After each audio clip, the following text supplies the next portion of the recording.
डाकिया विनायक गोपालपुरा स्ट्रीट और उसकी 4 गलियों में चिट्ठियां बांटने का काम करता था, लेकिन इतने काम में ही उसे 6 घंटे लग जाते थे। हैदराबाद से तुम्हारे बेटे की चिट्ठी फिर आई है। अब उनके कितने बच्चे हैं? इस बार आपका पैसा आने में देर हो रही है, लेकिन निराश मत होना। वह जिस किसी को डाक वगैरह बांटता, उन सब के साथ घुल मिलकर बातचीत करता था। मुझे नहीं पता था कि तुमने मद्रास में जॉब के लिए अर्जी भेजी है। बता देते तो अच्छा होता। मैं जब तुम्हारा नियुक्ति पत्र लाऊंगा तब तुमसे खीर जरूर खाऊंगा। इस तरह बातें करता वह धीरे धीरे आगे बढ़ता, कहीं कहीं आधा घंटा भी ठहरता। खास तौर पर जब किसी का मनी ऑर्डर आता तो उसके पास जमकर बैठ जाता और यह रुपया किस किस काम में खर्च किया जाएगा यह सब जाने बिना न उठता। मोहल्ले के सब लोग उसे चाहते थे क्योंकि वह सबकी आशाओं, आकांक्षाओं और क्रियाकलापों का भागीदार बन चुका था। इन सब संबंधों में वह सबसे ज्यादा घनिष्ठ कृष्णकांत के साथ हो गया था।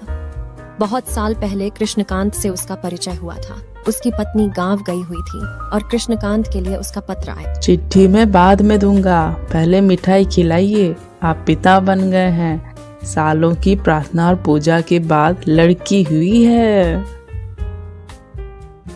डाकिये ने कृष्णकांत को चिट्ठी पकड़ाते हुए कहा, अब पिताजी जल्दी जल्दी चिट्ठी लिखते हैं, सब ठीक है ना? चिट्ठी पढ़कर कृष्णकांत कुछ परेशान नजर आए।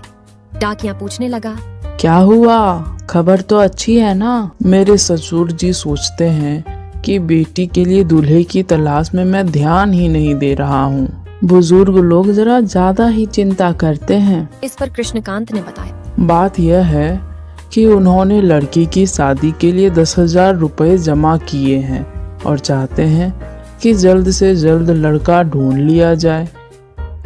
लेकिन पैसा ही तो सब कुछ नहीं होता ना। डाकिया ने हाँ में हाँ मिलाई। आप ठीक कहते हैं, जब तक वक्त नहीं आता कुछ नहीं किया जा सकता।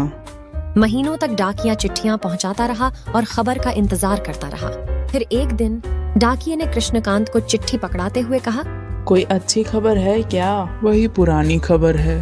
कुंडलियां नहीं मिल पा रही है, उनकी मांग बहुत ज्यादा है, उन्हें लड़की पसंद नहीं आ रही है। डाकिया ने गुस्से से कहा, बिटिया तो राजकुमारी है, मुझे तो ये लोग ही अंधे लगते हैं। शादी के दिन खत्म हो जाएंगे, 3 ही मुहूर्त बचे हैं। आखिरी मुहूर्त 20 मई का है। लड़की बहुत जल्द 17 बरस की हो जाएगी। ससुर जी की चिट्ठियां तीखी होती जा रही है। डाकिया कुछ देर सोचने के बाद कहने लगा, एक लड़का है दिल्ली में, 2,000 रुपए कमाता है। मैं लड़की की कुंडली मांग लाऊंगा।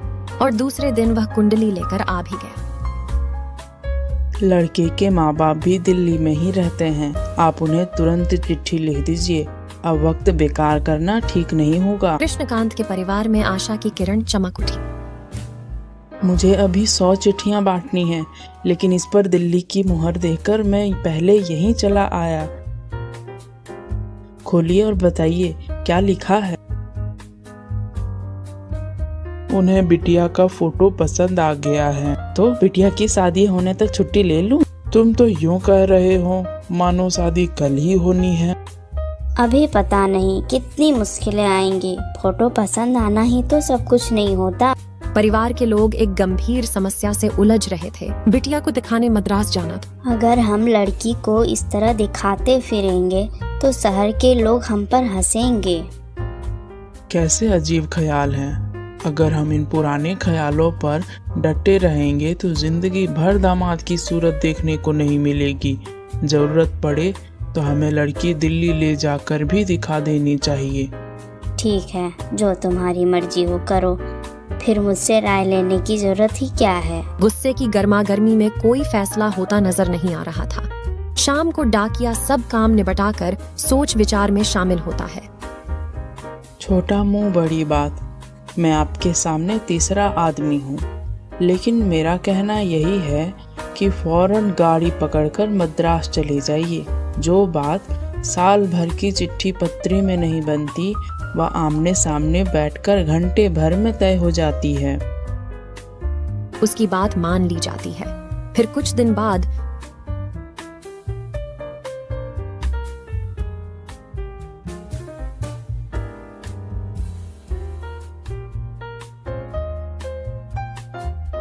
मद्रास से यह चिट्ठी आई है, आपके पति की लगती है। क्या खबर भेजी है? लिखा है कि वे बिटिया को देख चुके हैं और उनकी बातचीत से लगता है कि बिटिया उन्हें पसंद आ गई है। बढ़िया खबर है यह। मैं अभी जाकर विनायक मंदिर में नारियल चढ़ाता हूँ। एक कठिनाई और है। हम चाहते थे कि शादी अगले महीने करें, लेकिन उनका कहना है कि शादी करनी है तो 20 मई से पहले ही हो जानी चाहिए, नहीं तो 3 साल तक शादी नहीं हो सकेगी। लड़का किसी ट्रेनिंग के लिए बाहर चला जाएगा। इतनी जल्दी सब इंतजाम करना बहुत मुश्किल होगा। आपके ससुर जी अपनी बात के पक्के निकले। उन्होंने पूरी रकम भेज दी है। अब आपको पैसे की कमी नहीं होगी। इंतजाम में अब बस लग जाइए। मुझे खुशी है, उन्होंने भी रिश्ता पसंद कर लिया है। हाँ, मेरे ससुर भी इस रिश्ते से बहुत खुश हैं। उस कस्बे में 10,000 रुपए की शादी काफी बड़ी बात थी। कृष्णकांत परेशान थे कि इतने कम समय में सब इंतजाम कैसे किया जा सकेगा, क्योंकि मदद करने वाला कोई भी नहीं था। समय बचाने के लिए डाकिया ने दूसरे घरों में बातचीत करना बंद कर दिया। अगर कोई उसे रोक कर पूछता, क्या बात है, इतनी जल्दी में क्यों हो? मैं 20 मई तक बहुत व्यस्त हूँ। इसके बाद आप जितनी चाहेंगे बात करूँगा। आपके घर में ही डेरा डाल कर रहूँगा। कृष्णकांत भी भारी तनाव में थे। सब काम ठीक ठाक निपट जाना चाहिए, कोई मुश्किल न खड़ी हो जाए। चिंता मत कीजिए आप, ईश्वर की कृपा से सब काम खुशी खुशी पूरा हो जाएगा। वे जितना पैसा चाहते थे आपने दे ही दिया है। भेंट उपहार भी पकड़ा दिया है। बात यह नहीं है, अगर कुछ संकट खड़ा हो गया तो यह आखिरी मुहूर्त है। फिर लड़का 3 साल के लिए बाहर चला जाएगा। फिर हम में से कोई भी 3 साल तक तो इंतजार नहीं करेगा। शादी के दिन मुहूर्त के 4 घंटे बाद की बात है। शादी हो चुकी थी और घर में शांति छा गई थी। दिल्ली से आया दूल्हा पंडाल में कुर्सी पर आराम से बैठा था। डाकिया बहुत खुश, साथ ही गंभीर नजर आ रहा था। डाकिया ने शुभकामनाएं और आशीर्वाद देते हुए कहा, हम सबको इस बात की खुशी है कि आप जैसा दामाद इस घर को मिला है। फिर एक छुट्टी के दिन, जब उसे विश्वास था कि कृष्णकांत घर पर ही मिलेंगे, वह जा पहुंचा। उन्हें एक चिट्ठी पकड़ा दिया। बुरी खबर लगती है, मेरे चाचा बहुत बीमार हैं और वे चाहते हैं कि मैं तुरंत वहां पहुंच जाऊं। रुको, एक तार भी है। तार पढ़कर कृष्णकांत बोले, अरे वे तो गुजर गए। कृष्णकांत घर में भीतर जाने लगा। डाकिया ने कहा, 1 मिनट रुकिए, मेरी बात सुनिए। मुझे एक माफी मांगनी है। इस कार्ड की तारीख तो देखिए, 19 मई। जी हाँ, और तार भी उसके दूसरे दिन ही आ गई थी, यानी शादी के ही दिन। मुझे बड़ा दुख हुआ, लेकिन जो होना था हो गया था, इसीलिए दोनों को अपने पास ही रख लिया, कहीं इनसे शादी ही ना रुक जाए ये सोच के।